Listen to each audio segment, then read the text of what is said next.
ओम श्री परमात्मने नमः। अथ प्रथमोऽध्यायः। धृतराष्ट्र उवाच धर्मक्षेत्रे कुरुक्षेत्रे समवेतायुयुत्सवः मामकाः पांडवाश्चैव किमकुर्वत संजय। नमस्ते, नमस्कार, प्रणाम।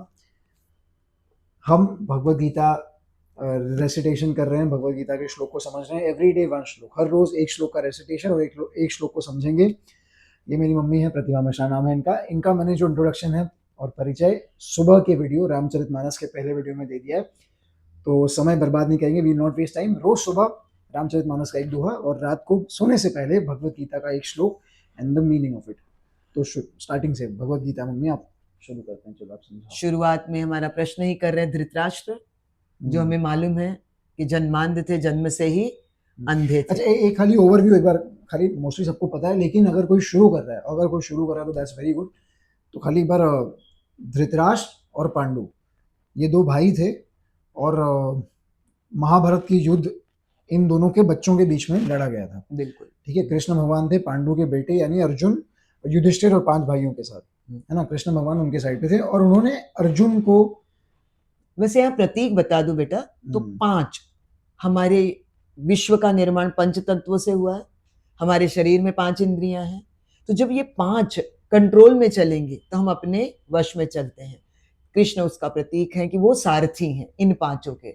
और बुराइयां, उनका तो अंत नहीं है, वो 100 और उससे भी अधिक है। उनको दबाना, शमन करना वो कितना जरूरी है। इस तरह कौरव पांडव इस तरह के प्रतीक भी हैं। यहाँ तो व्यक्ति भी हैं। वो भगवद गीता में ये जो इनका प्रभुपाद जी का, उसमें कृष्ण कॉन्शियसनेस बोलते हैं, तो मतलब कॉन्शियस है वो, क्योंकि वो चैतन्य है, वो चेतना को हमारे कॉन्शियस को जीवित करते हैं।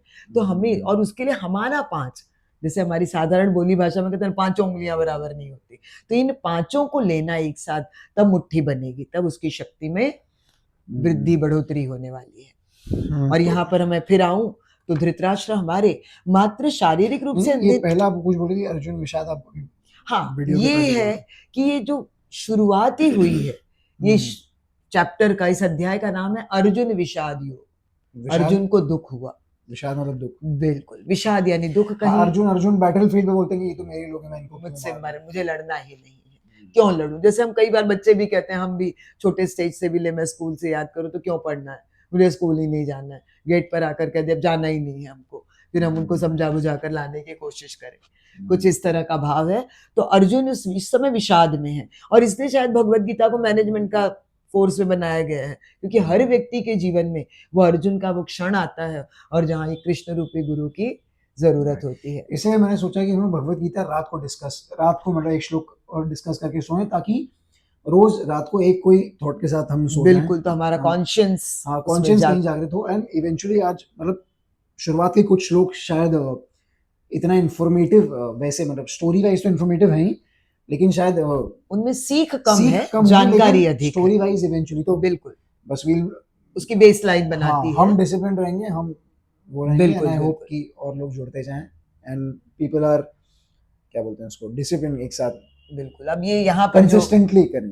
धर्म क्षेत्र कुरुक्षेत्र की बात हो रही। धर्म क्षेत्र कुरुक्षेत्र यानी क्या, धृतराष्ट्र पूछ रहे हैं, उनके जो सचिव हैं संजय, जिन्हें दिव्य दृष्टि प्राप्त है, जिनके पास वो शक्ति है, वो उनसे पूछते हैं कि ये कुरुक्षेत्र, जिसे एक धार्मिक स्थल भी माना जाता था और जहां ये युद्ध लेने वाला स्थान ले रहा है, हो रहा है, उस धर्म क्षेत्र में वहां पर जो लोग जमा है, वहां पर धृतराष्ट्र भेद दिखा देते हैं। माम का पांडवाश्चैव, मेरे पुत्र और पांडु के पुत्रों ने, पांडवों ने कैसे, क्या हाल है संजय, उनके बारे में बताओ।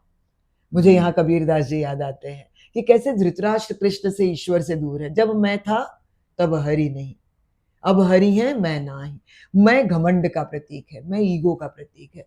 जब जहां घमंड होता है, जहां सिर्फ मैं होता है, तहां ईश्वर नहीं होते। गुजराती में भी बहुत प्यारी सी शब्द आता है, जब જ્યારે મારું મારું કરીએ ત્યારે ઈશ્વર મારે છે, જ્યારે તારું તારું કરીએ तो ईश्वर तारे છે। तार देना, हमें उबार लेना, परेशानियों से दूर करना। तो फिलहाल हमारा सवाल धृतराष्ट्र संजय से पूछ रहे हैं कि उस कुरुक्षेत्र में क्या हो रहा है, मेरे पुत्र और पांडु के पुत्र क्या कर रहे हैं। अब अगले श्लोक में संजय जवाब देंगे। अगला श्लोक कल रात को। श्री कृष्णम शरणम मम।